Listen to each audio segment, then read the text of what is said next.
da bi mi otvorila te prebijele prsi tvoje,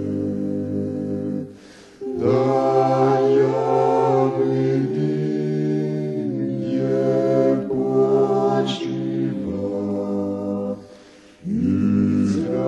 izranjeno srce moje, izranjeno srce moje. Srce moje, srce tvoje,